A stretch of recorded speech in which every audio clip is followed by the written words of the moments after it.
اینجا دفتر مرکزی رادیو زودیست و شما برنامه خبری را تماشا دارید. شعله گلخوج هستم. سلام. نخست مرور میکنیم به سرخط برنامه امروز 14 نوامبر.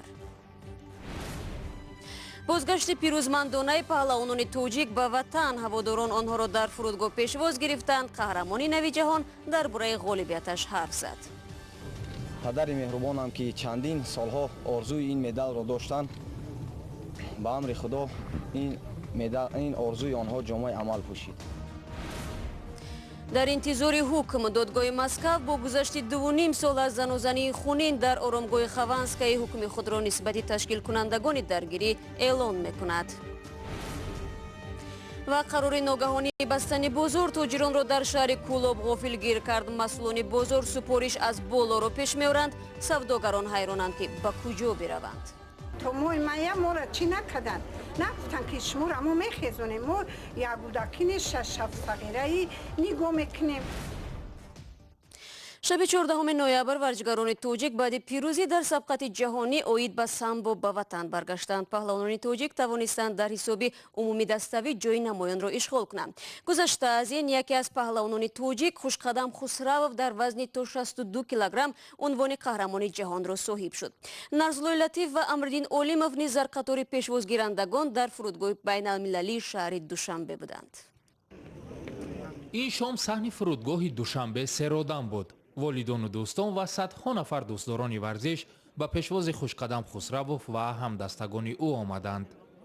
خوشقدم در مسابقه قهرمانی جهان اوید به سامبو که در پایتخت رومانیا شهر بوخارست دایر شد، مدال طلا به دست آورد.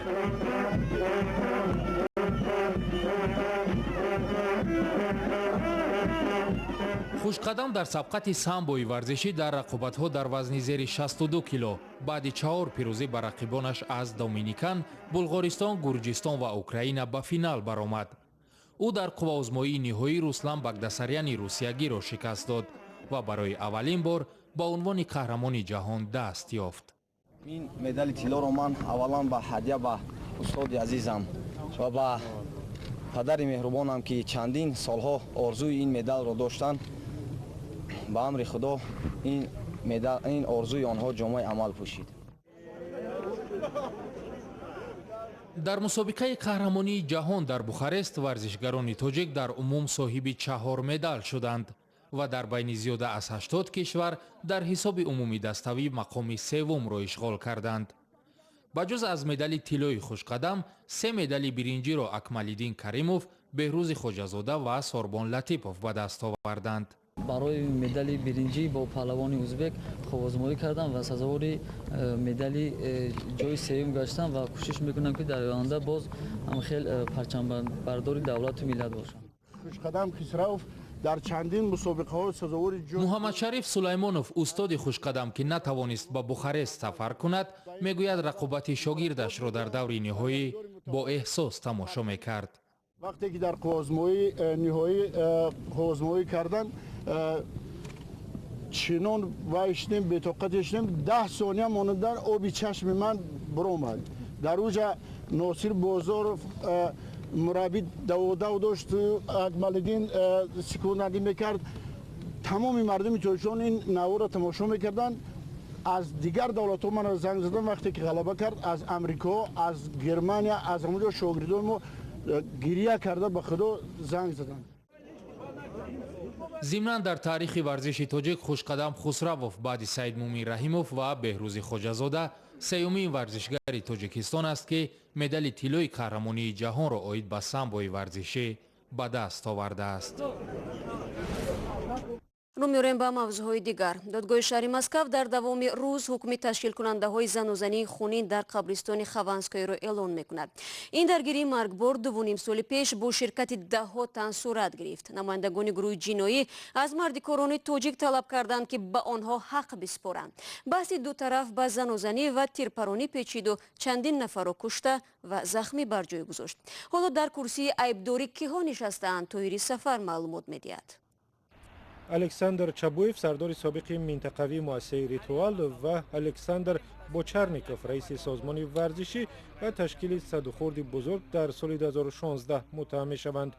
در این زد و خورد 3 مهاجر تاجیک کشته شدند و 10 نفر دیگر جراحت برداشتند. بر علاوه 2 نفر 14 نفر دیگر در کرسی متهمان نشستند. 14 می سال 2016 در درآمدگاه مرکزی قبرستان خوانسکوی در مسکو زد و خورد دست جمعی با استفاده از سلاح آتش فشان صورت گرفت که در آن 200 نفر و اکثرا مهاجران از آسیای مرکزی و قفقازی ها شرکت کردند. دادستانی طلب کرد که چبویف به مهلت 13 سال و بوچرنیکوف 10 سال به زندان نظام شدید و باقی مانده 14 نفر دیگر به مهلت‌های از 4 تا 12 سال به زندان محکوم شوند.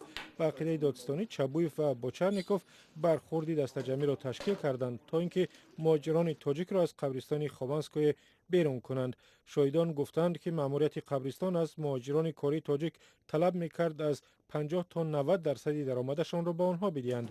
ماه دکبر سال گذشته یک دادگاه روسیه 5 مهاجر تاجیک را برای شرکت در این زنازنی به مدت 3 سالی از آزادی محروم کرد. آنها ماه اوگوست سال روان از زندان رها شدند، زیرا دادگاه مسکو مدت بازداشت آنها را به اینوبت گرفت.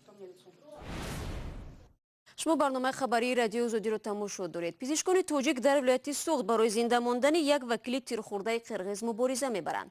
با جان این وکیل از سوی افراد نامعلوم سوءقصد شده است و انگیزه های حمله را معین نکردند. تفصیلات در گزارش نوبتی.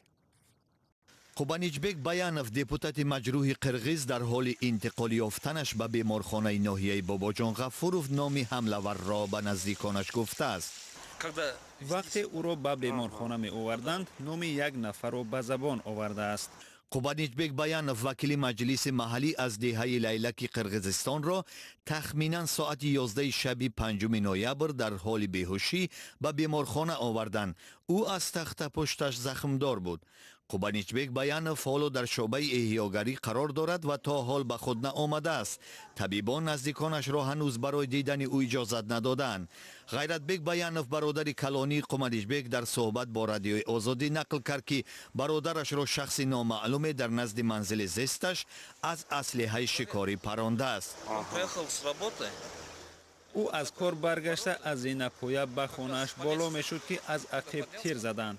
تیر به طرف راست پایین‌تر تخت پشتش رسیده است. در بیمارخانه ناحیه باباجان غفورov به رادیوی آزادی گفتند وضع سلامتی قوبانیچبک بیانov وزنین است و با کمک دستگاه نفس میگیرد.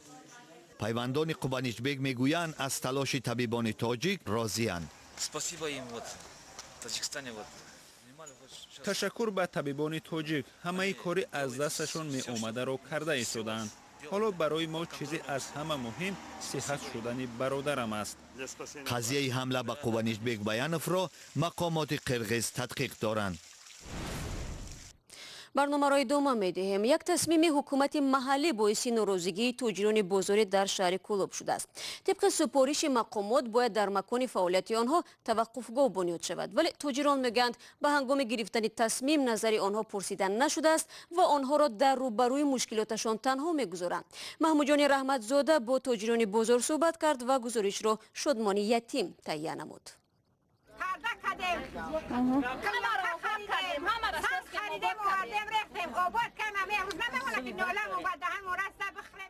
تاجران بازار لاله کلاب 2 روز باز با مسئولان شهر و بازار دعوا دارند. حکومت شهر کلاب قرار کرده است که از این قسم بازار دکانها را برداشته در جای آن توقفگاه ماشین سازند. میری شهر قرار برآورده، خلق خبر نکرده، خلق به خبر خزانده است. خلق جمعون نون میخریم، یک سال شدیم و بود که 5,000 هم بانک قرض داره. صاحبکاران میگویند با راهبر بازار شرطنامه دارند و پول اجاره و بازار را سر وقت میسپارند. از آنکه ناگهان برای تخریب بازار تصمیم گرفتند، صاحبکاران در حالت ناگوار ماندند. او وقتی که ما را شرطنامه بستن تا ما را چی نکردن، نگفتن که شما را ما میخیزونیم، ما یک بودکین 6-7 صغیره نگاه میکنیم، اویلمون وزمی نه، مردکمون کار نمیکنن، ولی داریم در خونمون. مسئولان بازار لاله در صحبت تلفنی با رادیوی آزادی گفتند که تصمیم را در پی سفارش حکومت کشور درباره تجلیل 30 سالگی جشن استقلالیت گرفتند. قبلا یک قسم این بازار توقفگاه بوده است و میخواهند آن را دوباره به حالت اول برگردانند. به صاحبکاران توصیه دادند که در دیگر بازار شهر نقطه سودا گیرند، ولی به مخالفت صاحب ملکان دیگر روبرو شدند. تو روی گرمی ها ما را مولد کن، ما خود نجا کنیم، بعد خیر براییم. قرضامون کم تا قرضای بانک حساب کنیم، بعد بریم موزی ما را سر کدیسه یک جایگاه میگه برین و جا میریم صاحبای جا میگه میگه ما اینجا را $3000 خریدیم، ما یک جا میاریم $3000 رو جای او را میخریم. یا بزرگ دیگه ما روی کن اونجا رفتیم اونجا سر مون کردن. تاجران حیرانند مالهای خود را به کجا برند و قرضهای بانک را از کدام راه پرداخت کنند. در شهر کلوب میمونیم. اراده آهنین و اعتماد به توانایی محض همین خصلت بود که جوان 24 ساله معلول را در جنوب تاجیکستان نشکست و برای رسیدن به آرزوهایش قدم به قدم نزدیک میکند.